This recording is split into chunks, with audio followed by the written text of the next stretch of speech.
Hi, hello again. This is John Miller, the hometown historian. This is that cemetery the gentleman was telling me about. So I guess there's several different cemeteries. The Moravian Church of Bethel Cemetery, 1743. Bethel Church Cemetery, 1860. Bethel EUB Church Cemetery, 1926. And Trinity United Methodist Church Cemetery, 1969. So there are quite a few more recent graves here. But apparently there is one, that Moravian one, 1743, so quite old.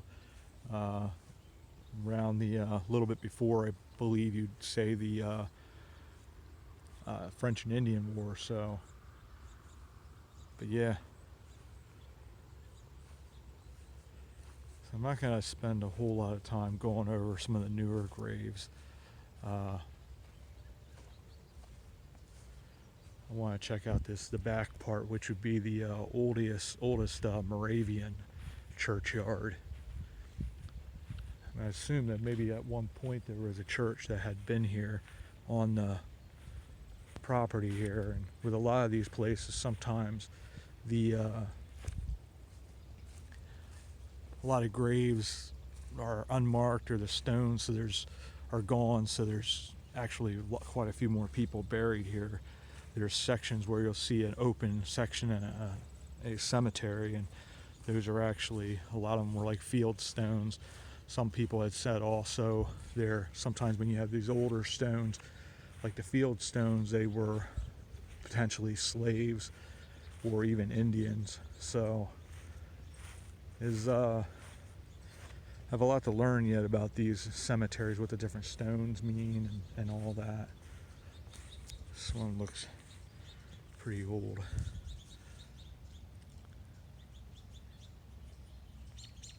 Freddie, it looks like it says Freddie, son of, I can't quite tell, but it is some of these things they have where people will say, well, use a flashlight, and you might be able to catch some of it, but a lot of times too, the stones are just in that bad a shape that they really are just there isn't a whole lot left on the stones for you to be able to see. So definitely I'm seeing quite a few American flags out here, so there's quite a few veterans that are actually buried here. Here's an Adam Werner, born January 12th. It looks like might be 1833. I can't quite tell the date of death. And this is Amanda. She's the wife of Adam Werner. Looks like she was born 1827, so his might actually be 1822, and died 1899. Like I say in all my videos of cemeteries, I do quite a few of those. These are places where every single one of these people had a story. This is a Civil War vet here, Army of the Republic. And it would have been, this is interesting. The guy's last name is Darkes, Darkes. There's actually a road back here that is that we just turned off of to come back here, and that's Darkes Road. I wonder if that's potentially named after this individual, because they said there was somebody that was famous that was buried back here, so maybe, yeah, because they had it down as Darkes. I'll have to make research. Can't quite, it looks like OB. It might be Jacob Darkes. Have to check that out and see if, because it says 1812 or 1912 is when he passed away. He was born in 1832 maybe, so maybe that's the individual that is quite famous. It looks like a older part of the cemetery is over here. Almost looks like a Samuel Fredericks.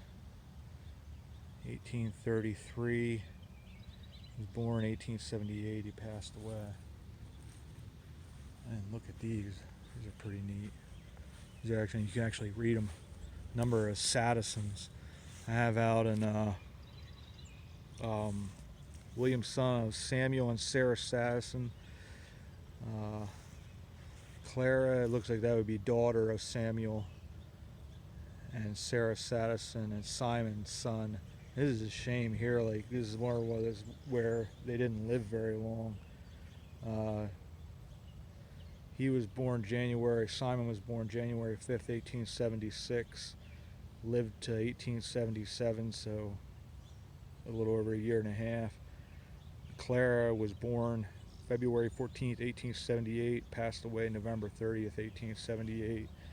And then William, he was born July 17th of 1882, August 18th of 1882, he passed away. So he was one day over a month. That's just, unfortunately, that's how it was back then. You know, they had a lot of their children just didn't survive, which is, it's very, very sad. Here's one that's in the ground, just laying flat. It almost looks like Ulrich.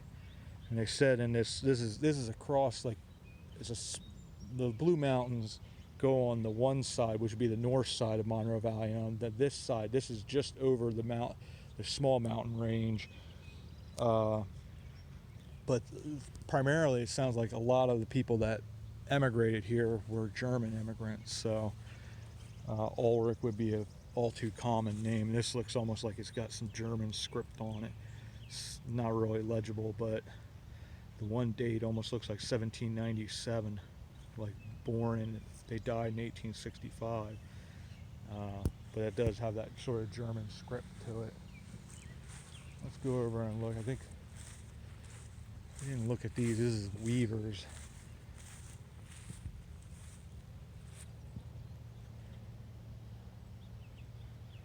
It's a Mary E. Bruner.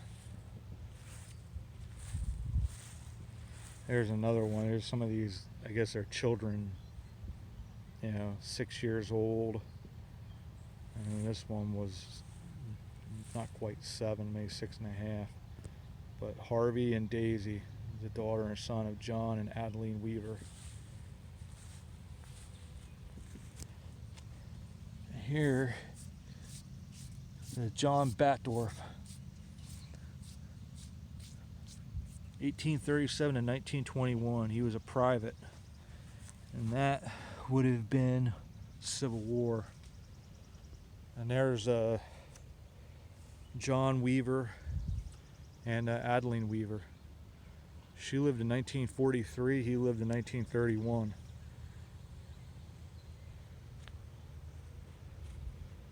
It always is one of these things, like, you just wonder what their stories were, and what it was like back then to have lived, because it's so much more dangerous back then, but just so fewer people, and just the land was so much more wild. There's a person that died in 1902. He served in the Civil War as well. That's John Smith. There's some more older stones over here. I would assume we might find a couple, looks like the circular plaques that are for the Revolutionary War over here. There's several. I would assume we'll find some of those, because being at the Moravian cemetery was started in 1743, or for the church.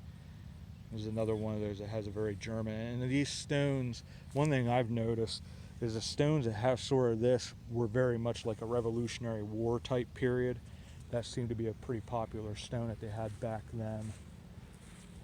There's a couple more stones. And you think about, probably this whole area all had stones in originally. So this is, especially being that it's like 4 different churches that had cemeteries here, this is probably all people in here. So I mean, you see a couple spots like here, there's a stone clearly here. That's a gravestone. You see several others over throughout here where there's obviously there's stones laying there that fell over at some point.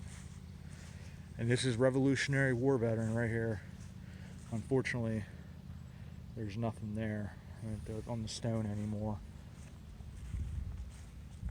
Oh, there's something on the back side here. Take a peek here.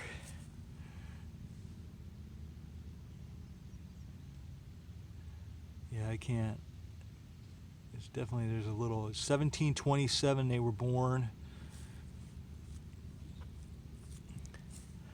They died looks like 1792. I can't make out the name though. John Philip. John Philip Beck. He's a Revolutionary War veteran. I love the script on these is just like the talent that it took to do this as a stonemason, I would assume. But this is looks like 1768. It is definitely in German. Can't really make out, like it's like Stolben. That is really, this is really cool. I mean, this is one of those things like Cliff and I did. We do the history. This is it looks like Johannes. This is another German. We had done that Searching for History series, and we had a gentleman that stopped and told us about just some random stuff that we weren't expecting, and that was sort of the same thing. Somebody stops by. I would have never known that this place existed. Never would have known. I mean, the road's named Cemetery Road, but you just don't think about it. And here's because this is one of those stones that's very hard to see, but they have Christian Schirk, son of Caspar Schirk Jr., December 11th, 1776 through November 16th, 1824. Yeah, these are very German. There's quite a few of them over, like Cliff and I are going to do a video on some cemeteries over. I think he has some relatives in, some ancestors in those cemeteries, and they have some very unique stones. This is another one that looks like Beck, the last name. Can't quite make out the dates, but they have a lot of them are in German, and so you can't necessarily understand what it all says. But it's just, some of those stones are just so unique, like the script on them, and just they'll have like skull and crossbones. It's sort of like those creepy Halloween stones and stuff like that. And you're like, oh, I'd see this in like a horror movie, but it's stuff that's legitimately out there, and there was a reason for it. And these are ones, once again, can't quite understand, but I like how this one has sort of, it's like a flower, almost like a daisy, maybe a starburst or something. It's pretty neat. Here's another one. This is a Revolutionary War vet, but the stone is, unfortunately, you can see where there was carving here originally, but it's just not, it's not legible at all anymore. And there's obviously, like here I said before, you can see all over here stones that have fallen over, that these are all graves. So this is all plot, and this whole area I would assume is all graves here. So it's not just say 30 or 40 stones, it's probably 150, 200 stones in this older part of the cemetery. And there's another veteran over here. I would assume, once again, most likely Revolutionary War. This one, his last name's Core. Almost looks like, I'm not sure. It's O-R, almost looks like a G. I'm not sure, but the last name's Core. But it's Revolutionary War period. Now here's some other stones I didn't see originally. These are some really, really old stones. There's one that all it says on it is, looks like ALB. It's just some really, really old stones. This is neat. I'm really happy that I found out about this. It's just completely happenstance. Another Revolutionary War, 3 more Revolutionary War veterans.